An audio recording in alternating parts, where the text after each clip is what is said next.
attend pour son salut. Alors, nous voyons que Dieu nous aime et qu'il a créé ce sacrifice pour que nous puissions en être les premiers bénéficiaires. En se donnant lui-même pour nous, nous devons nous donner nous-mêmes pour lui. On doit se donner, pas simplement accepter le sacrifice. On ne doit pas simplement croire. Il faut aller un pas plus loin.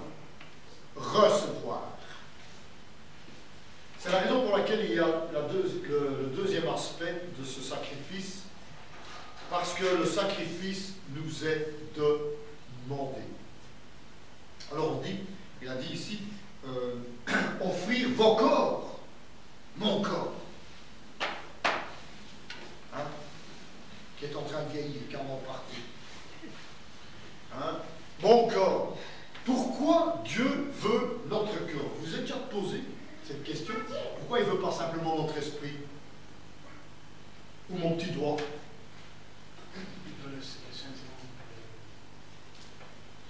Les sentiments. C'est une idée, ça.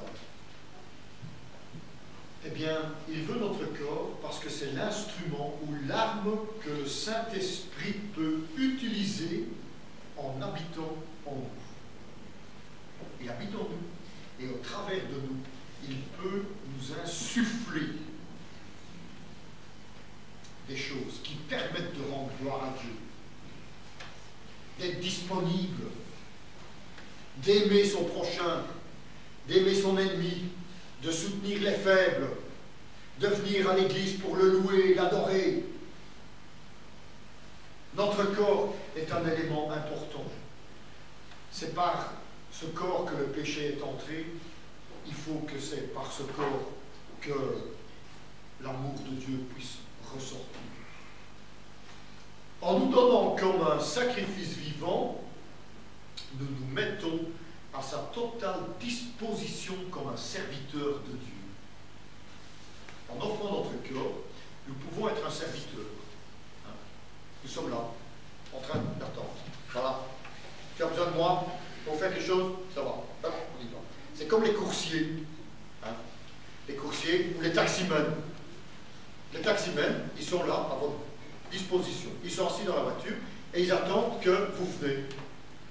Et quand vous rentrez dans la voiture, il dit, que voulez-vous? Où voulez-vous que j'aille? Et il le fait. Sans broncher, sans discuter. Il ne commence pas à négocier avec la personne. Vous voulez vraiment aller à cet endroit-là? Vous préférez pas aller à un autre? Hein?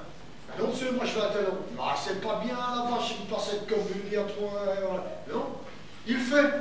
Et Dieu veut la même chose de nous. Hein? Aux États-Unis, il dit non, bon, je ne veux pas. Ouais. Ouais, c'est pas des bons taximens. Nous sommes des taximens au service de Dieu. Nous allons et nous faisons ce qu'il nous demande. C'est ce qu'il désire de nous. Pourquoi? Parce que nous sommes les meilleurs ambassadeurs de Dieu. Nous sommes les meilleurs représentants de Dieu. Nous le connaissons. Nous pouvons parler de Dieu. Et en parlant de Dieu, nous exprimons ce que nous avons comme joie dans notre cœur de ce qu'il a fait pour nous. C'est la raison pour laquelle il désire notre corps. Et ce sacrifice nous est demandé de nous donner nous-mêmes parce que depuis le sacrifice de Christ, nous ne nous appartenons plus nous-mêmes. Dans 1 Corinthiens, au chapitre 6 et au verset 20, il y a un texte qui dit ceci. « Car vous avez été rachetés à un grand prix. Glorifiez donc Dieu dans votre corps et dans votre esprit, qui appartient à Dieu. Le jour que vous êtes nés de nouveau, vous ne vous appartenez plus à vous-même, vous appartenez à Dieu. » Pourquoi sommes-nous infidèles alors? Alors la question qu'il faut se poser, c'est peut-être parce que nous n'appartenons pas à Dieu. Si vous appartenez à Dieu, vous avez le désir d'être parfait. Vous aspirez à cela et vous le montrez.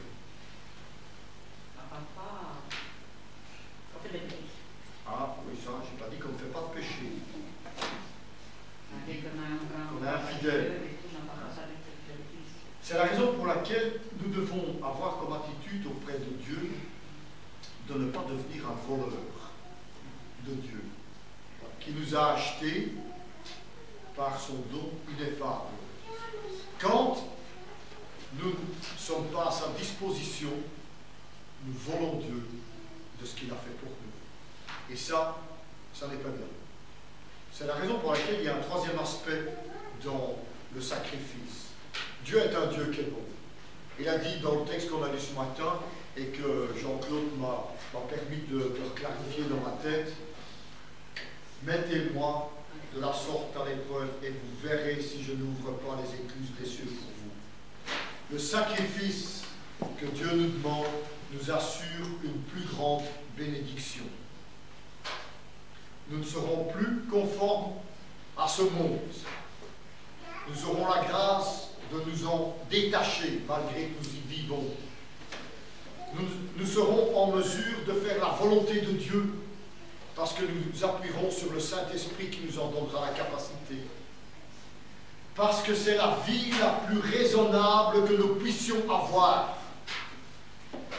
Nous serons épargnés de toute une série d'addictions.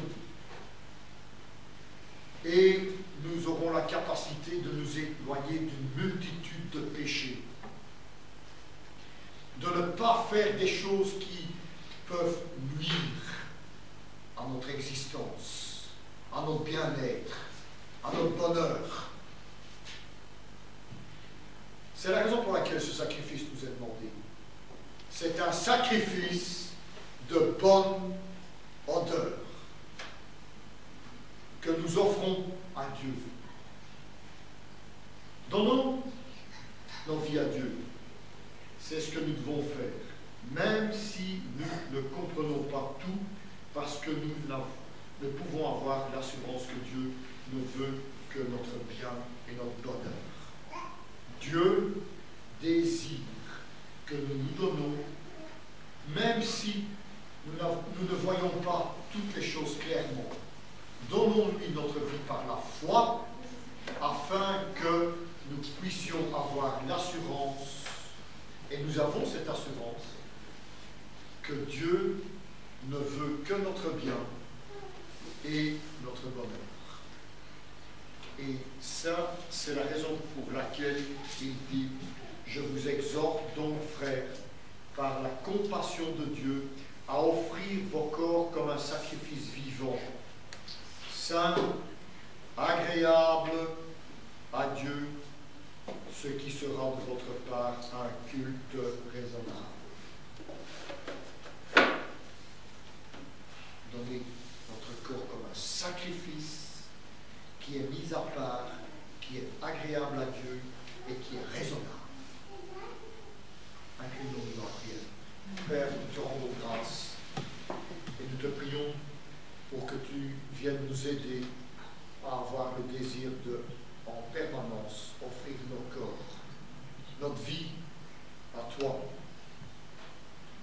pour que nous puissions te plaire et te servir. Aide-nous à vivre avec l'esprit centré sur Dieu notre Père. Je te demande cette grâce dans le nom de Jésus. Nous allons chanter un chant.